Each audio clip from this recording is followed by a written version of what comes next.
ರಾಜ್ಯ ಬಿಜೆಪಿಯಲ್ಲಿ ಮತ್ತೆ ಭಿನ್ನ ಮತದ ಸ್ಫೋಟ. ಮತ್ತೆ ಬೀದಿಗೆ ಬಂತು ಕಮಲ ಕೋಟೆಯ ಭಿನ್ನ ಮತ.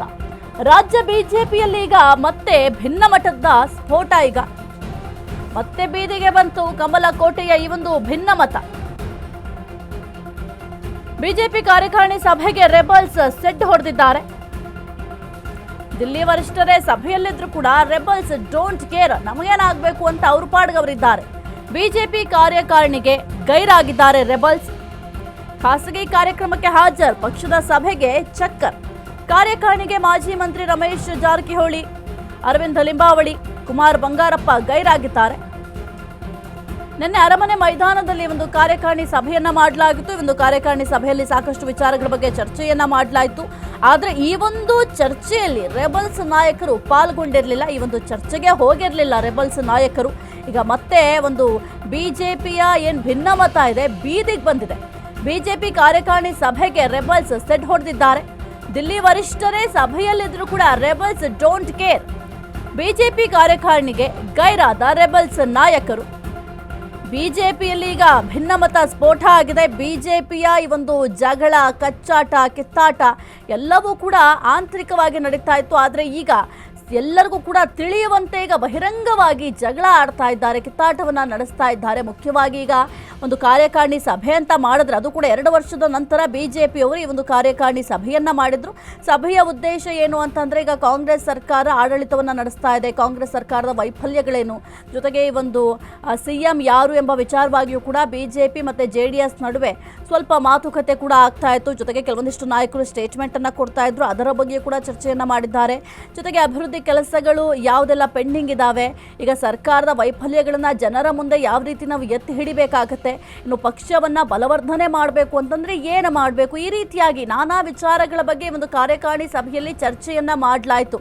ಆದರೆ ಹೈಕಮಾಂಡ್ನವರೇ ಈ ಒಂದು ಕಾರ್ಯಕಾರಿಣಿ ಸಭೆಗೆ ಭಾಗಿಯಾಗಿದ್ರು. ಆದರೆ ರೆಬಲ್ಸ್ ನಾಯಕರು ಮಾತ್ರ ಈ ಒಂದು ಕಾರ್ಯಕಾರಿಣಿ ಸಭೆಗೆ ಭಾಗಿಯಾಗಿರಲಿಲ್ಲ, ಚಕ್ಕರಾಗಿದ್ರು. ಆದರೆ ಖಾಸಗಿ ಕಾರ್ಯಕ್ರಮಕ್ಕೆ ಮಾತ್ರ ಹೋಗಿದ್ದಾರೆ. ಇಂತಹ ಒಂದು ಪಕ್ಷದ ಕಾರ್ಯಕ್ರಮಕ್ಕೆ ಯಾಕೆ ಹೋಗಿಲ್ಲ ಎಂಬ ಪ್ರಶ್ನೆ ಕೂಡ ಸದ್ಯಕ್ಕೆ ಮೂಡ್ತಾ ಇದೆ. ಇನ್ನು ಈ ಒಂದು ಕಾರ್ಯಕಾರಿಣಿಗೆ ಮಾಜಿ ಮಂತ್ರಿ ಆಗಿರುವಂತಹ ರಮೇಶ್ ಜಾರಕಿಹೊಳಿ ಅವರು ಕೂಡ ಹೋಗಿರಲಿಲ್ಲ.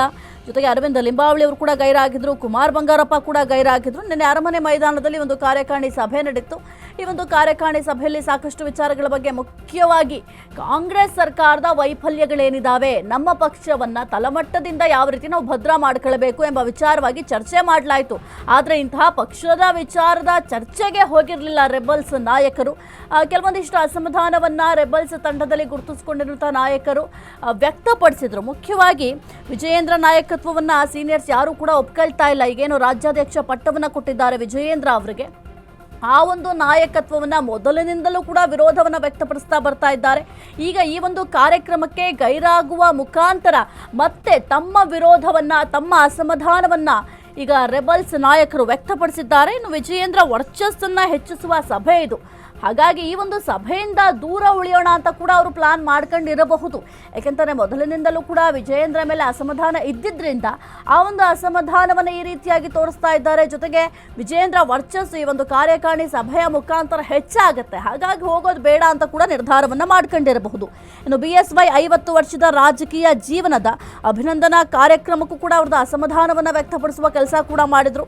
ಇನ್ನು ಕಾರ್ಯಕಾರಿಣಿ ಸಭೆಗೆ ಪಕ್ಷದ ಅಧ್ಯಕ್ಷರಿಂದ ಒಂದು ಅಧಿಕೃತ ಆಹ್ವಾನ ಸಿಕ್ಕಿರಲಿಲ್ಲ. ಅಂದ್ರೆ ಯಾರಿಗೂ ಕೂಡ ಅಧಿಕೃತವಾಗಿ ಒಂದು ಪಕ್ಷದ ಏನು ಸಭೆ ಮಾಡ್ತಾ ಇದ್ದೀವಿ, ಎಲ್ಲರೂ ಕೂಡ ಬರಬೇಕು ಅಂತ ಯಾವುದೇ ರೀತಿಯ ಆಹ್ವಾನವನ್ನು ಕೂಡ ಕೊಟ್ಟಿರಲಿಲ್ಲ.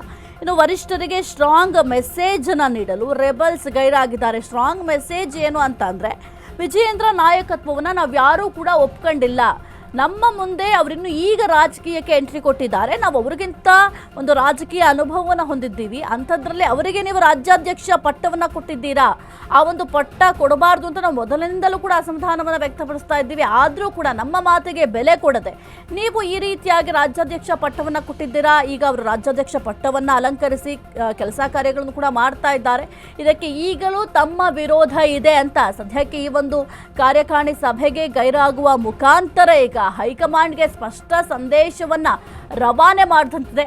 ಒಟ್ಟಿನಲ್ಲಿ ಒಂದು ಕಾರ್ಯಕಾರಿಣಿ ಸಭೆ 2 ವರ್ಷಗಳ ನಂತರ ನಡೆದಂತಹ ಬಿಜೆಪಿಯವರ ಕಾರ್ಯಕಾರಿಣಿ ಸಭೆ ಇದು ಸಕ್ಸಸ್ ಆಗಬೇಕು ಅಂತ ಬಿಜೆಪಿಯವರು ನಾನಾ ರೀತಿಯ ಕಸರತ್ತು ಕೂಡ ಮಾಡಿದ್ರು. ಮುಖ್ಯವಾಗಿ ಈ ಒಂದು ಕಾರ್ಯಕಾರಿಣಿ ಸಭೆ ಮಾಡುವಂತಹ ಉದ್ದೇಶವೇ ಪಕ್ಷವನ್ನ ಸ್ಟ್ರಾಂಗ್ ಮಾಡ್ಕೊಳ್ಬೇಕು, ಜೊತೆಗೆ ಎಲ್ಲರಲ್ಲೂ ಕೂಡ ಈ ಒಂದು ಕೆಲವೊಂದಿಷ್ಟು ಭಿನ್ನಮತ ಏನಿರುತ್ತೆ ಅದೆಲ್ಲವನ್ನು ಕೂಡ ಶಮನ ಮಾಡಬೇಕು ಅಂತ ಈ ಒಂದು ಕಾರ್ಯಕಾರಿಣಿ ಸಭೆಯನ್ನ ಮಾಡೋದು. ಆದರೆ ಒಂದು ಮಟ್ಟಿಗೆ ಒಂದು ಕಾರ್ಯಕಾರಿಣಿ ಸಭೆ ವಿಫಲ ಆಯ್ತಾ ಎಂಬ ಪ್ರಶ್ನೆ ಕೂಡ ಸದ್ಯಕ್ಕೆ ಮೂಡ್ತಾ ಇದೆ.